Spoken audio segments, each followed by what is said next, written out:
As we begin the new year, I believe it is important to move forward, to keep our gaze fixed upon the horizon. We don't want to spend too much time looking back, dwelling on the past. Yet I must say that I do begin this year in a bit of a reflective mood because 2022 was in many ways a landmark year in my own life. It began with my episode of Dr. Phil in early January. A week after that episode aired, I was off to Africa filming our, at the time, still secret documentary project, What is a Woman?, which would be released on the first day of Pride Month in June of 2022 and go on to become one of the most influential and talked about documentaries of the current century. In the fall, we exposed and brought down Vanderbilt's child mutilation program, which led to our rally to end child mutilation, which was attended by upwards of 3,000 people, which led to the introduction of legislation banning child gender transitions in the state of Tennessee. All of that, and we still found time to do other things like raise awareness about, important issues like translucent mermaids and satanic anime. So there was a lot going on in 2022, and I'm very proud of all of those accomplishments. And though I don't do it for the awards, I don't do it for the accolades, I still appreciate and am humbled by them when they come.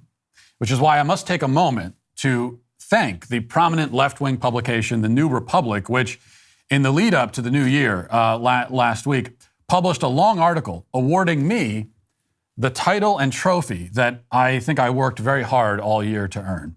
This is their headline: Transphobe of the Year, Matt Walsh. The right-wing writer and podcaster has raised his profile by spreading grotesque conspiracy theories about grooming and pedophilia in the LGBTQ community.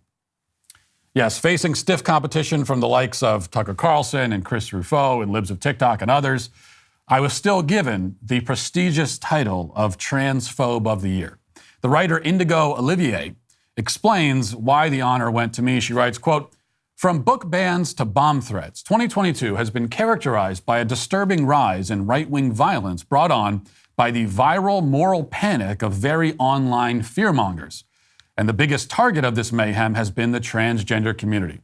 Figures like Libs of TikTok's Shia Reichik, Tucker Carlson, Ben Shapiro, and the Manhattan Institute's Chris Rufo have joined conservative politicians in flooding right-wing airwaves with hate speech and misinformation on issues like gender-affirming care and children's sports.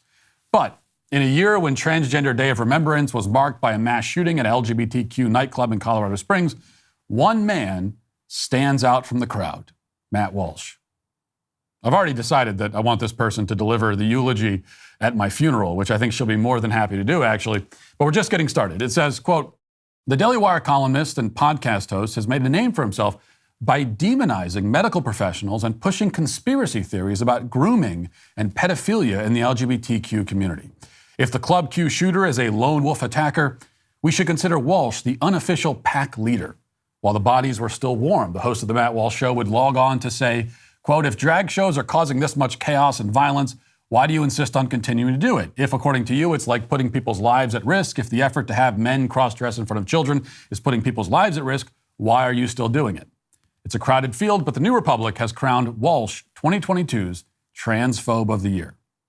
So based on my reading of this, it seems that the Transphobe of the Year competition was very stiff competition, and it came down to the wire at the end, and I finally pushed ahead of the pack by making the exceedingly obvious and basic observation documented in that paragraph, which is that, by the groomer's own account, there has been mass violence and chaos in response to drag performances for children.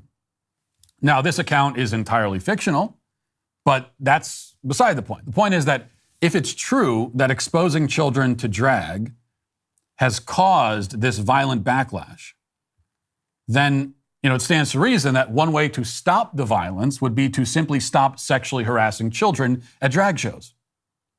So if you really think that inviting children to your drag show will put your life at risk, and yet you still do it anyway, that only goes to show how totally dedicated you are to grooming.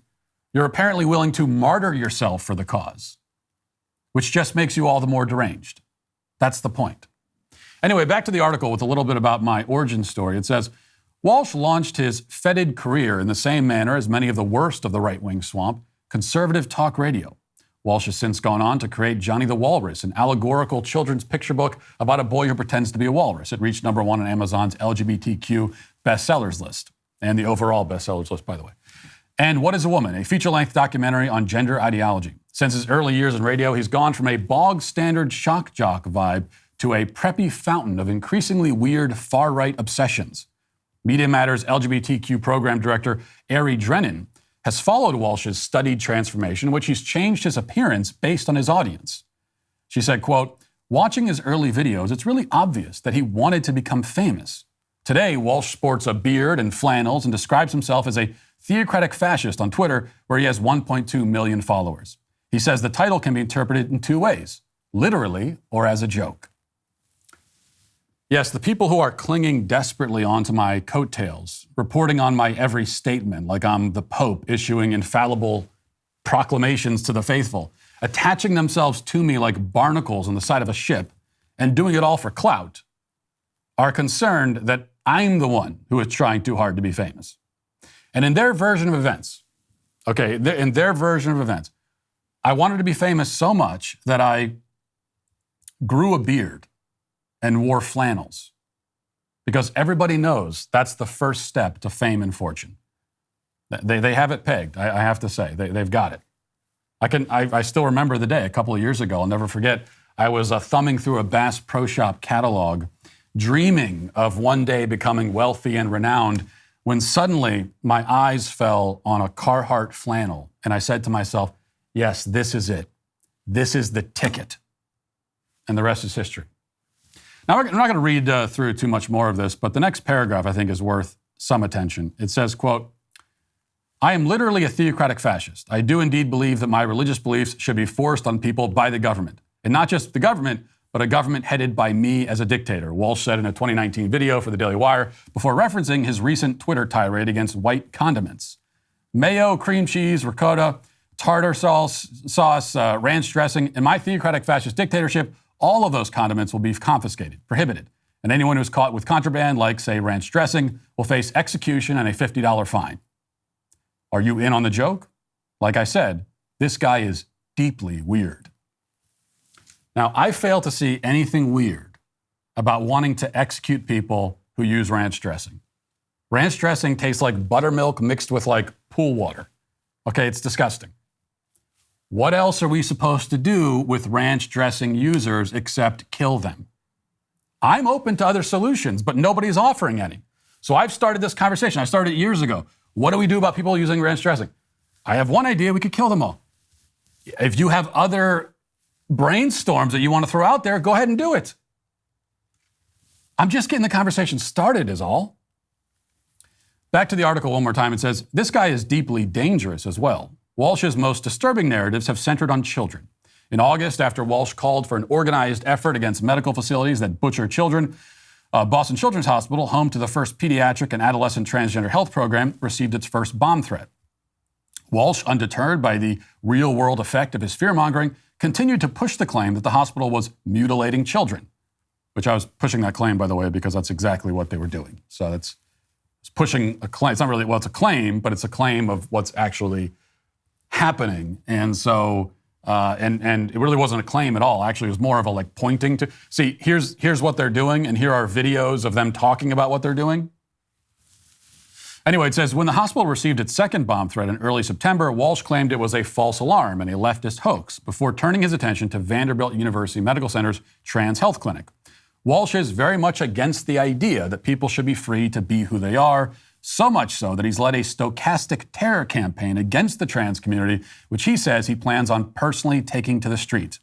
If the Proud Boys are, as some say, modern-day brown shirts, they may have found an unlikely leader in Matt Walsh. Yes, that's me, leader of the Proud Boys. I'm not sure that I've ever even met a Proud Boy, but I am their leader, which comes as news to them and also to me.